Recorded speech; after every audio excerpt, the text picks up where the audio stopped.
Today we're going to look at Dracula, which is a favorite among many, myself included, and I just want to give you my top 3 Dracula movies and character portrayals. Dracula was actually portrayed by a Danish actor, Mr. Claes Bang. This man was exceptional. His acting was perfection. The way he portrayed Dracula was mesmerizing. I mean, this guy captured all emotions. He was every single characteristics and every single personality that you would think that Dracula possessed. He was charming, he was funny, he was mysterious, he was ruthless. You know, it was well done, it was well put together. It was amazing to see the character relations between him, Van Helsing, Jonathan. It was well, the way it was entwined.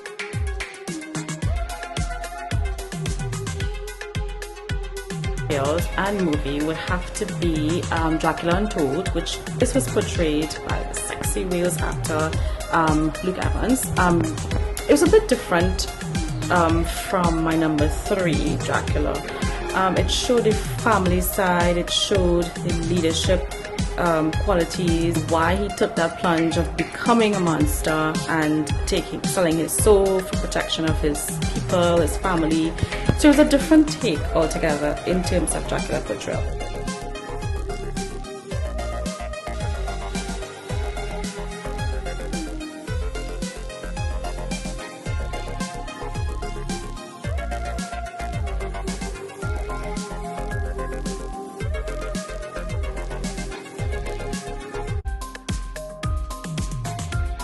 On to my number 1, drum roll please. It has to be none other than Bram Stoker's Dracula, which was released in 1992. Now, Dracula was portrayed by none other than the legendary Mr. Gary Oldman.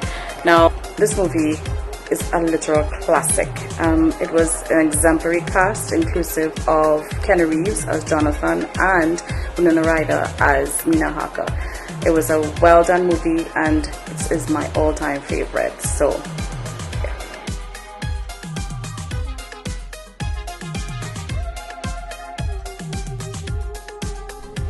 good day everyone, Zaida here. I had to give you my take on Dracula, my top 3 on Dracula. My number 3 would have to be Dracula Untold. Now, Sophia already explained what it was, but it gave an interesting take on Dracula, his family, his story, his origins. There's betrayal, there's war, there's the concept of where he was raised in accordance to, and of course taken from Bram Stoker's Dracula. And that story from Wallachia and all these different things. Now, my 2 would be Dracula 2000 with Jared Butler. I thought he was an exceptional Dracula. He really brought to life a modern day, a pretty much modern approach to Dracula. The movie itself really brought fast vampires. The movie portrayed him as Judas. There's even clips of him during that time and of course during the Last Supper. And I thought it was a pretty good take on modern day approach to what we know as Dracula today.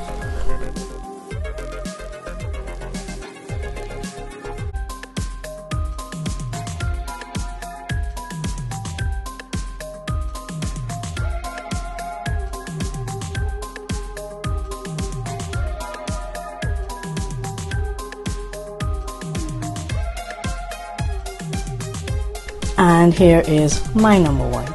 My number 1 would have to be Netflix's Dracula, that 3-part mini-series that was aired on Netflix and BBC One, featuring Claes Bang and Dolly Wells as Dracula himself, and of course Sister Agatha Van Helsing.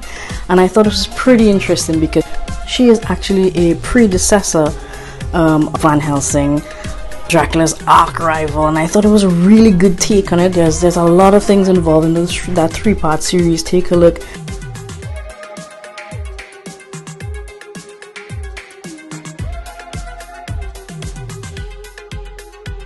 Dracula from Netflix, the Netflix series, alright? And to me, I find it was well done. That was played by Claes Bang, alright? And very well done. However, the last episode to me was not the best. I didn't like the conclusion. However, the first 2 episodes were exceptionally good, alright?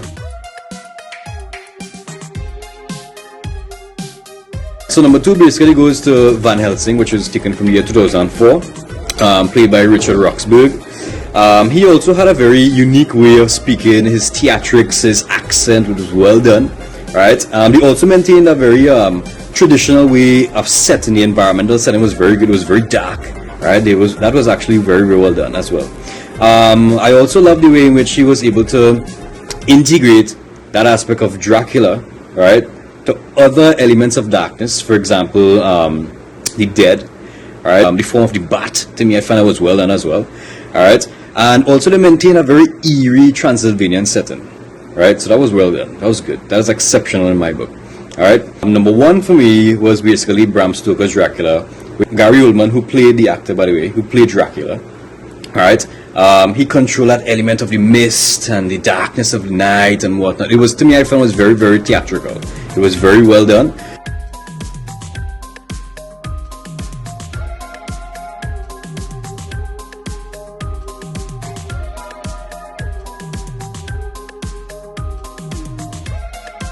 What? Honorable mentions? Nosferatu. It was a silent film done in 1922, after which there were many remakes, portraying Dracula as a lean, tall, monster-like figure.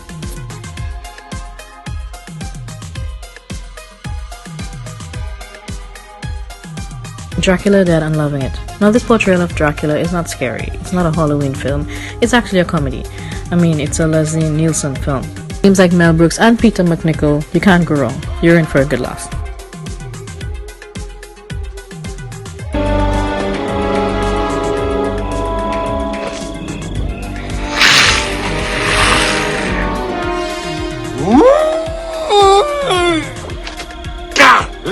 We could actually do candy orders now to family, friends, colleagues. Just saying, to see how much candies we can receive via mail or deliveries. Because she's a descendant. She's a... You understand? It was well. She is actually a predecessor. Johnny, there is no baby.